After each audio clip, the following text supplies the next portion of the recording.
You finally booked the client, you blocked your calendar, and then they cancel last minute. Or they tell you they've changed their mind and they want their money back.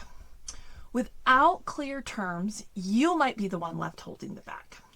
Last minute cancellations and refund requests feel unfair because your contract doesn't support you to plan for these situations to happen. Hi, I'm Kiff, your friendly legal eagle behind the artist JD. Today, I'm going to show you how to write refund and reschedule contract language that reflects your values and protects your time. If you want to keep clients without losing income, like this video now. Many creative business owners feel uncomfortable putting hard policies in writing, thinking it'll either scare clients off or make clients think they're inflexible or mean. But the reality is these policies aren't punishment. They're just about showing what the next step looks like when a common hiccup occurs. And they help you because it removes the need to make emotional decisions when things get messy. It also gives you a starting place. You're allowed to make thoughtful exceptions to your contract. And this gives you the opportunity to make that from a place of control, not because you feel like you have to. If you want the exact script to respond to refund or reschedule requests, I provide it on day 2 of the Copy Paste Legal Week. Sign up using the link below. So how do you write refund or reschedule policies to match your working style and your process?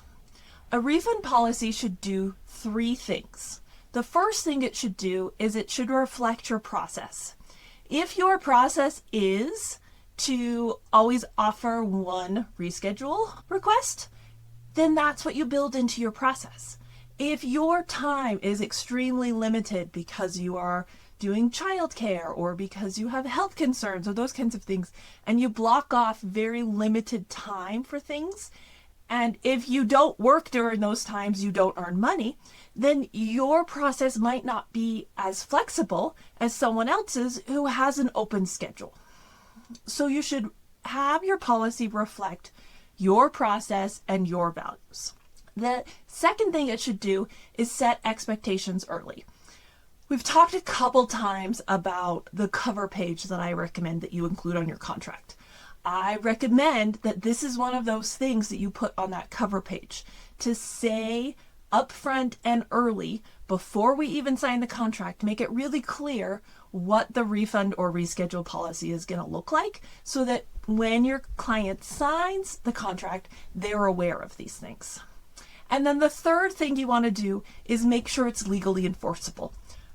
We're going to talk about in just a second where most people get this wrong by including one little word in their contract that means something legally that you don't think it means.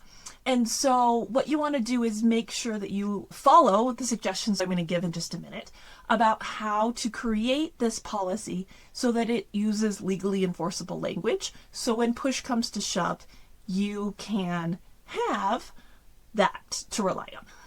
Remember, all policies in our contract aren't there to punish our clients or customers.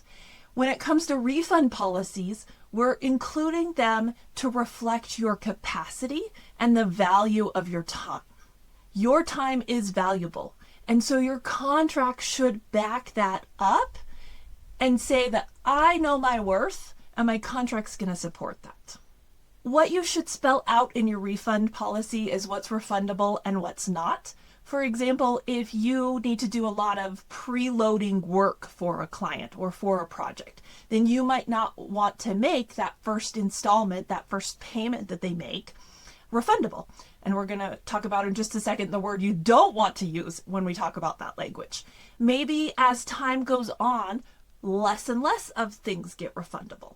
Maybe at a certain point in time, they can have a full refund, less maybe credit card processing fees, an administrative fee. Maybe at another point in time, they're allowed a partial refund. Maybe at another point in time, at a different milestone, they're allowed no refund. Maybe it's as soon as work begins, no refunds are allowed. All payments are non-refundable as soon as the project starts. There are lots of different ways that you can handle it. Again, we're looking at your workflow, your process, your values, and we're creating a refund policy that feels good to you, and then just writing that in legally enforceable language. Now, a quick note, there is no such thing in most states as a non-refundable deposit. As soon as you use that word deposit, legally it means it must be refundable. And so I recommend you swap that word deposit out with the word installment. Installments can be non-refundable. Payments can be non-refundable.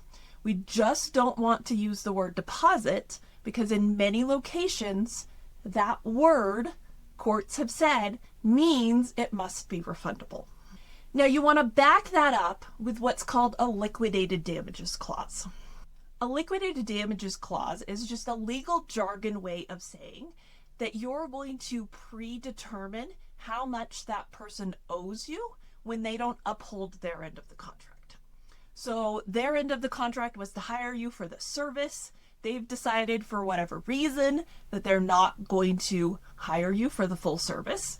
The liquidated damages clause says, we can't know exactly how much you were harmed financially by them deciding halfway through the project that they're not going to hire you for the rest of it.